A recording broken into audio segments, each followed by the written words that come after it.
What if I told you there was an NHL player who rarely made mistakes on the ice and played so perfectly that fans nicknamed him the perfect human? A player who didn't rely on big hits or flashy moves, but still became a 7-time Norris Trophy winner, 4-time Stanley Cup champion, and a first-ballot Hall of Famer. This player is, of course, none other than Nicklas Lidström. To find out how he became one of the greatest defensemen of all time, despite his calm, understated style, we need to go back to Västerås, Sweden, in the early 1980s. Lidström developed his game with Västerås IK in the Swedish leagues, where his youth coach, Tommy Sandlin, emphasized that positioning and reading the game were far more important than physical play. This philosophy stuck with Lidström, and he began to apply it throughout his early career, eventually becoming a standout player in the Swedish Elite League. If you're ready to discover how a quiet Swede revolutionized NHL defense without highlight reel hits, hit that subscribe button and give this video a like. Let's dive into the incredible story of the man they called the perfect human.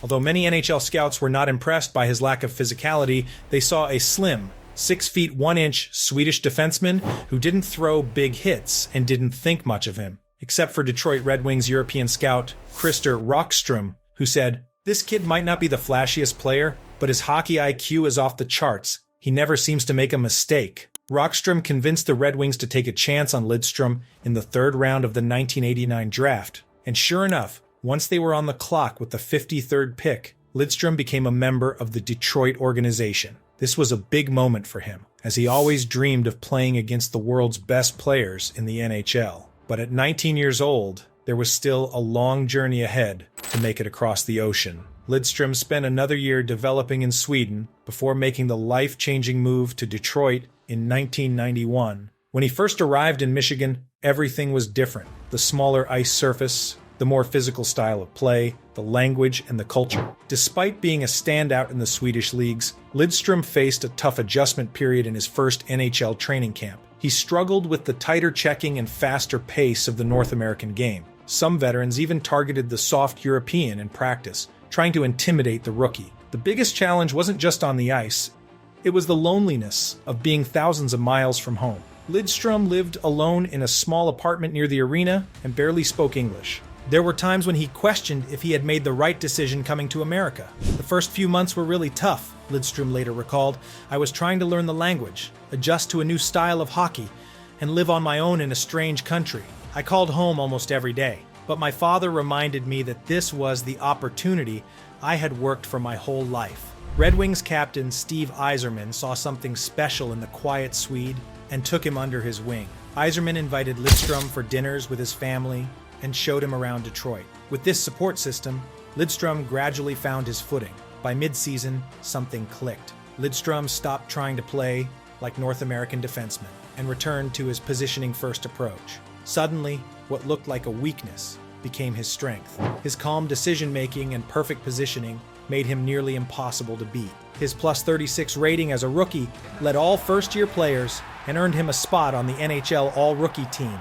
As we all know, it was a good thing he stuck through those early struggles. Despite a promising rookie season, Lidström's second year in the NHL was a wake-up call. The infamous sophomore slump hit him hard during the 1992-93 season. All season long, nothing went right for Lidström, and people questioned whether he would ever become the superstar the Red Wings hoped for. The numbers told the story. His plus-minus dropped from +36 to a disappointing -12. His point production fell from 60 points to just 41. Worst of all, the smooth-skating defenseman who rarely made mistakes was suddenly turning over the puck in critical moments. The Detroit newspapers began to question whether European defensemen could handle the NHL playoff intensity. One columnist even suggested trading the Swedish experiment while he still had value. The low point came during a brutal first-round playoff exit to the Toronto Maple Leafs. In Game 7, Lidström was on the ice for 3 goals against,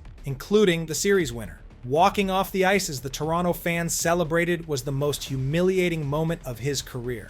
After finishing the year with these disappointing statistics, he knew he needed to make a change, and fast. This meant dedicating his entire summer to rebuilding his game from the ground up. Lidström returned to Sweden but didn't take time off. Instead, he linked up with his old youth coach, Tommy Sandlin, for daily sessions at his hometown rink in Västerås.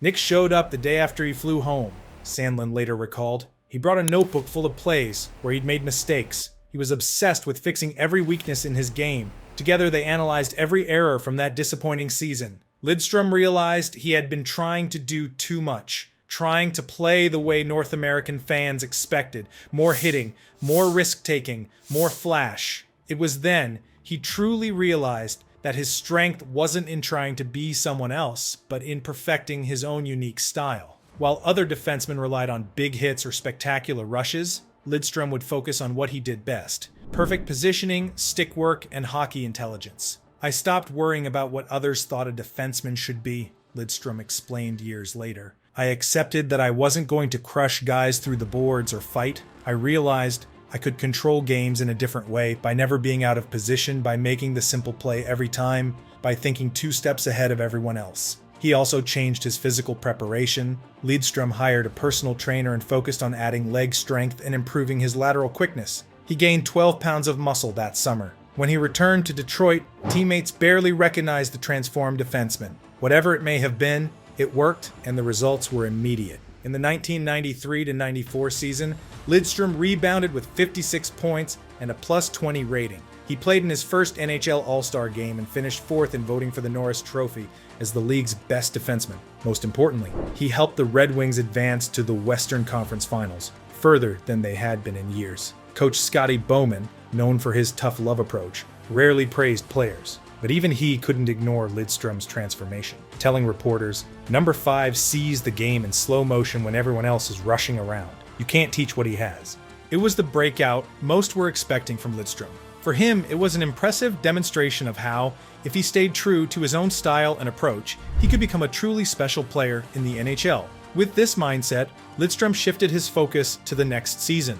Now recognized as Detroit's top defenseman, his goal was clear: help the Red Wings end their 42-year Stanley Cup drought. The team was loaded with talent like Steve Yzerman, Sergei Fedorov, and Brendan Shanahan, but they needed a rock-solid defense to get over the playoff hump. The 1995 season saw Lidström take another leap forward. While other Red Wings got more attention, Coach Scotty Bowman knew who his most reliable player was. Bowman started playing Lidström nearly 30 minutes per game against the opponent's best players in every critical situation. The Red Wings dominated the regular season and pushed all the way to the Stanley Cup Finals. Though they were swept by the New Jersey Devils in that series, Lidström emerged as one of the few bright spots. Even in defeat, his calm presence was noticeable. One play caught everyone's attention. Devils star Claude Lemieux, known for embarrassing defensemen, tried to deke around Lidström on a breakaway. Without panic or wasted motion, Lidström simply angled him off, poked the puck away,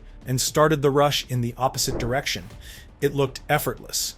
Over the next 2 seasons, Lidström's reputation continued to grow. By 1997, he was widely considered one of the NHL's elite defensemen, finishing runner-up for the Norris Trophy. His stats were impressive: 57 points and a league-leading +38 rating, but numbers didn't capture what made him special. While other star defensemen like Brian Leetch and Al MacInnis were known for their offensive skills, and players like Scott Stevens were known for crushing hits, Lidström created his own category. He became the master of the perfect game. Contests where you barely noticed him, yet afterward realized nothing got past him all night. What made him truly unique was his ability to control games without ever seeming to break a sweat. His jersey would still look clean at the end of games, where other defensemen were exhausted and battered. "He's like a computer on skates," teammate Chris Draper explained. "The rest of us play hockey. Nick plays chess." Everyone around the sport was amazed by Lidström because what he was doing on the ice had never been done before. It was all thanks to his unprecedented combination of hockey intelligence and efficiency. While other defensemen might make 5 moves to defend a play, Lidström needed just 1. This allowed him to play massive minutes without getting tired and shut down star forwards without taking penalties. From 1996 to 2001, Lidström averaged fewer than 20 penalty minutes per season, despite playing against the league's best players every night. In the 1999 to 2000 season, he played over 1,800 minutes and took just 20 minutes in penalties, a ratio that seemed impossible. He was the best to ever play the game from a pure efficiency standpoint. Former Red Wings coach Dave Lewis put it best: he'll play 28 minutes in a game, and the next morning, he'll be walking around like he watched the game from the press box. By the early 2000s, the hockey world had run out of superlatives for Lidström. Wayne Gretzky called him perfect. Bobby Orr said he was a joy to watch. Steve Yzerman simply referred to him as the perfect human, a nickname that stuck. When the first Norris Trophy finally came his way in 2001, the only surprise was that it had taken so long. Little did anyone know, this was just the beginning of Lidström's trophy collection. His rise from promising rookie to the game's premier defenseman was complete, but his greatest achievements were still to come. Leading up to 1997, Lidström had never truly found playoff success. The Red Wings had become known as regular season heroes and playoff failures. In 1994, they were upset in the first round by the San Jose Sharks. In 1995, they reached the Stanley Cup Finals only to be swept by the New Jersey Devils. Then came the crushing 1996 defeat, when despite winning an NHL record 62 games, they fell to the Colorado Avalanche in the conference finals after a bitter, injury-filled series. Detroit had become hockey's heartbreak team. Fans were growing restless, and the media questioned if this talented group would ever get over the hump. For Lidström personally, the pressure was mounting. Critics said European players like him lacked the toughness needed to win in the playoffs. With this in mind, Lidström got to work. The 1996-97 season wasn't Detroit's most dominant regular season, but something felt different. The team developed a harder edge. When the playoffs arrived, the Red Wings seemed more focused than ever. They dispatched the St. Louis Blues and Mighty Ducks of Anaheim in the first two rounds. Then came the conference finals rematch against their hated rivals, the Colorado Avalanche. In Game 1, Lidström set the tone with a booming slap-shot goal past Patrick Waugh. The normally reserved Swede even allowed himself a fist pump as teammates mobbed him. Detroit won the series in 6 games, exercising their demons from the previous year. This was it. The Red Wings had made it to the Stanley Cup final but faced the same questions about whether they could finally finish the job. But now they had a more experienced Nicklas Lidström, who, despite feeling the pressure, was ready to turn things around for Detroit. Their opponents, the Philadelphia Flyers, featured the Legion of Doom line, led by Eric Lindros, a 6'4", 240-pound force who had dominated the Eastern Conference playoffs. Game 1 in Philadelphia set the stage for Lidström's defining championship moment. Coach Scotty Bowman made a bold decision. He would match Lidström directly against Lindros for the entire series. Many thought this was a mistake. How could the controlled positional Swede handle the raw power of Lindros? The answer came midway through the first period. Lindros gathered speed through the neutral zone and barreled toward Lidström, a freight train on skates that had flattened defensemen all season. Instead of backing up or attempting a risky hit, Lidström simply angled his body perfectly, used his stick to poke the puck away, and sent Sergei Fedorov on a breakaway that led to Detroit's first goal. It was a perfect defensive play, and it set the template for the entire series. Lidström didn't neutralize Lindros with physical play. He simply erased him from the series with perfect positioning. The Flyers star finished the 4-game sweep with just 1 goal and a -4 rating. Meanwhile, Lidström contributed 5 assists and led all players with a +6 rating. Winning Game 3 in Detroit was crucial to show they belonged, but more importantly, Lidström's dominant performance was a sign that despite the Flyers having the most physically imposing forward in hockey, they were beatable through intelligence and skill, rather than just brute force. When the final buzzer sounded in Game 4, Detroit had completed the sweep. As red and white confetti fell from the Joe Louis Arena rafters, Lidström raised his arms in celebration. Moments later, would hoist the Stanley Cup and then hand it to Lidström, a sign of just how important he had been to ending the 42-year drought. Nicklas Lidström, the best defenseman in hockey, was finally able to cap off his impressive regular season performances with hockey's crown jewel. The soft European criticism was forever silenced as he took his victory lap with the cup held high. Chants of Lidström, Lidström echoed throughout the arena. 1997 was, without question, a turning point in Lidström's playing days, but he continued to anchor the Red Wings defense over the next 15 years. From 1998 to 2012, he won 3 more Stanley Cups, 1998, 2002, and 2008, collected 6 more Norris Trophies as the NHL's best defenseman, and amazingly never missed the playoffs in his entire 20-year career. In 2002, he reached another milestone when he became the first European player to win the Conn Smythe Trophy as playoff MVP. During that championship run, He logged over 30 minutes of ice time per game and controlled every aspect of play. When he lifted the cup as team captain in 2008, he became the first European captain to lead an NHL team to a championship. Perhaps most remarkable was his consistency and durability. Between 1999 and 2011, he missed only 30 games, an unheard-of Iron Man streak for a defenseman playing such heavy minutes. Even in his final season at age 41, he was still selected to the All-Star team. He finished his career with 1,142 points, became only the 8th defenseman to play 1,500 NHL games, and retired with a staggering plus 450 plus-minus rating, the best for any defenseman in the modern era. I've been fortunate enough to play with great players and great teams throughout my career, Lidström said in his Hall of Fame speech. I never focused on personal awards. I just tried to be in the right spot and make the simple play every night.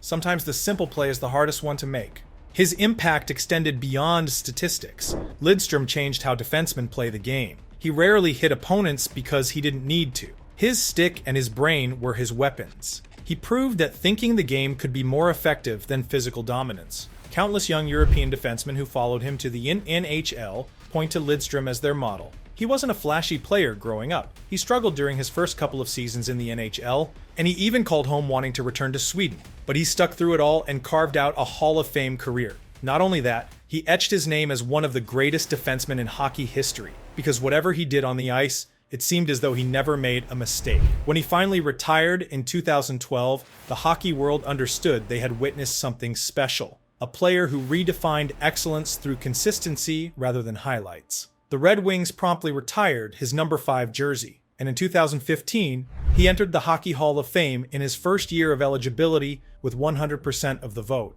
But on the other side of the rink, do you want to learn about a player who used raw power instead of finesse? A player who would demolish opponents and still score 50 goals in 49 games? Then click the video on your screen to find out how Cam Neely did exactly that. Like and subscribe for more hockey legends, and comment your favorite Lidström moment below. See you in the next one.